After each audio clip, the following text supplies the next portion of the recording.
Narration begins slow, soft, almost like a memory whispered across the dark of space. In the 47th cycle of the Galactic Concordance, long before humanity was known beyond the thin blue line of its homeworld, the galaxy had already decided its hierarchy. At the top stood the elder species, ancient towering minds carved from epochs of learning and conquest, the Valrathi, with their crystalline nerve webs, the Athrean, who could move planets like beads on a string, and the Kezran Dominion, whose warriors were feared as living storms. Among them all, the elders declared one truth.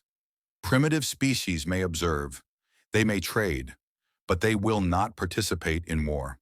And then, humans appeared, a late-blooming civilization, fragile, carbon-based, barely out of its cradle. Interesting, perhaps, but unimpressive.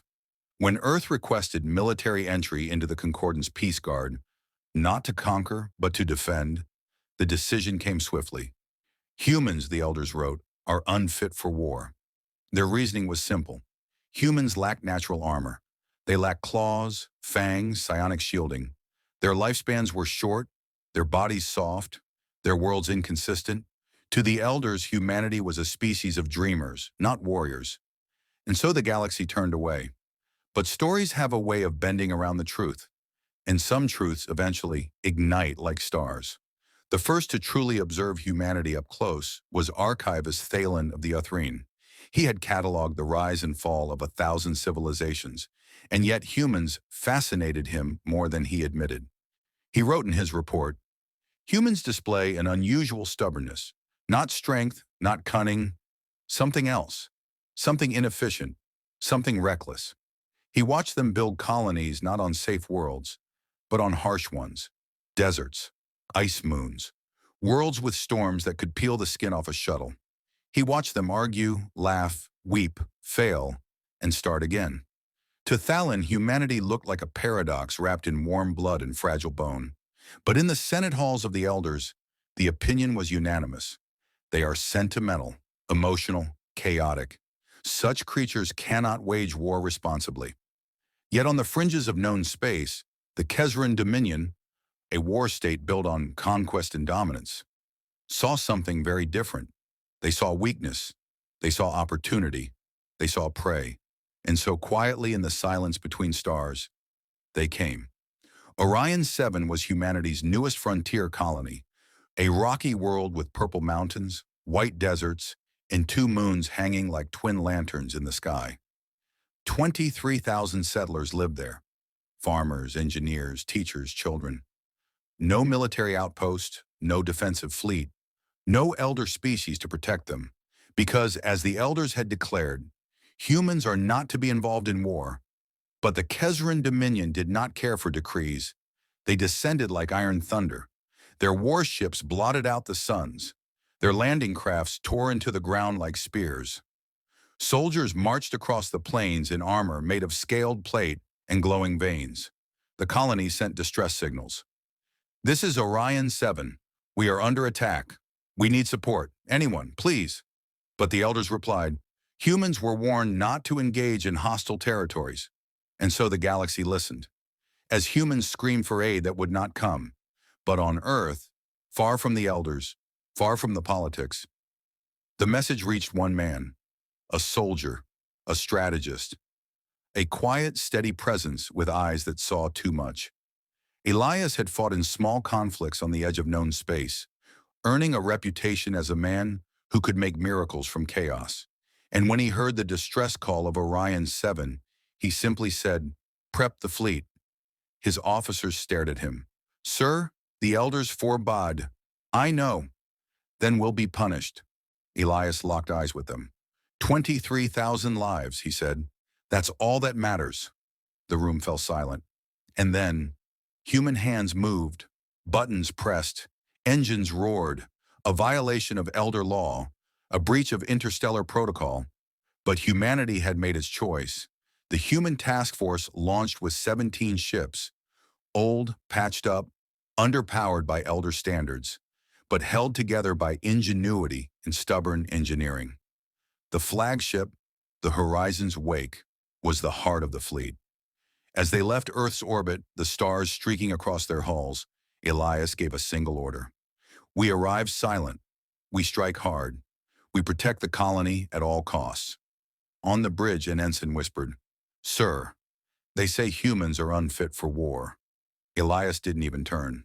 "Then we'll show them what war becomes, when humans refuse to bow." The journey through warped lanes was long and silent. The crew sharpened their resolve like blades. Some prayed, some recorded messages for loved ones. Some simply stared at the dark, knowing what waited at Orion 7, but none turned back. When the human fleet dropped out of warp, they saw a nightmare. The colony was burning. Kezran dreadnoughts hovered like colossal beasts. Transport ships dragged civilians away in chains. The settlement dome had been shattered, but there were still survivors. People huddled in makeshift shelters, children clinging to parents, engineers trying desperately to reroute power. Elias stood at the front of the bridge and spoke in a low voice that felt like steel. "Begin." Human ships surged forward. They had no superior tech, no power advantage, no elder-approved weaponry. What they had was creativity. Human torpedo launchers were modified to fire at impossible angles. Railguns were overclocked to near failure. Pilots executed maneuvers no elder species dared attempt. The first Kezran dreadnought turned in confusion. Primitive vessels. How did they arrive? But then human railguns pierced its armor. Missiles detonated inside its shield vents.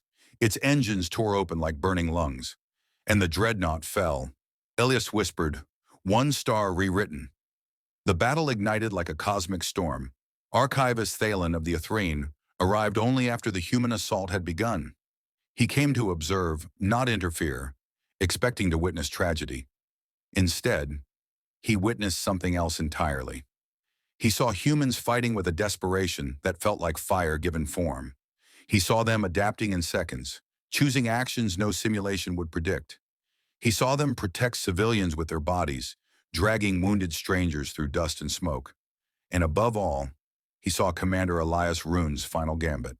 A Kezran supercarrier, a monster of obsidian plating, was preparing to deploy a planet-cracker weapon. The colony would be annihilated.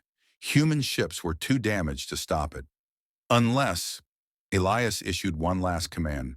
"All vessels, on me. We're going to push the supercarrier out of orbit." "Sir, that's impossible." "Do it." Human ships, crippled, smoking, half-broken, formed a formation around the supercarrier. Then they fired their thrusters. Together, a wall of flame, a chorus of engines screaming against physics. Metal tearing, sirens howling. The Kezran commander roared. "What are they doing?" Thalen whispered. "They're moving a ship 10 times their mass, by force of will alone." The supercarrier lurched, slid, tilted, and then it fell out of orbit. The sky lit with a second sun as the giant vessel crashed into the ocean beyond the colony. A wave of steam rose into the heavens. Silence followed. Human ships drifted in the aftermath like exhausted warriors. Thalen recorded only one sentence. "Today, I have witnessed something the elders never understood. Humans do not fight because they are built for war. They fight because they refuse to abandon each other." The elders summoned an emergency conclave. Thalen stood before them and played the recordings. Humans dragging civilians from rubble. Human ships pushing a supercarrier out of orbit. Commander Elias Rune ordering his fleet into the impossible. The hall fell silent. For the first time in millennia, the elders could not form an answer. Finally, the High Elder spoke. "Perhaps we were wrong." Thalen bowed his head. "Humans do not wage war for dominance. They wage it for protection, for hope, for each other." The elders looked into the shimmering holoscreens, showing Orion 7 rebuilding under human hands, and they made their new decree. Humans are not unfit for war. Humans redefine it. And across the stars, whispers spread. The elders declared humans unfit for war, then watched us redraw the stars. And for the first time, the galaxy understood what it truly meant to be human. If this story moved you, subscribe for more human stories from the stars.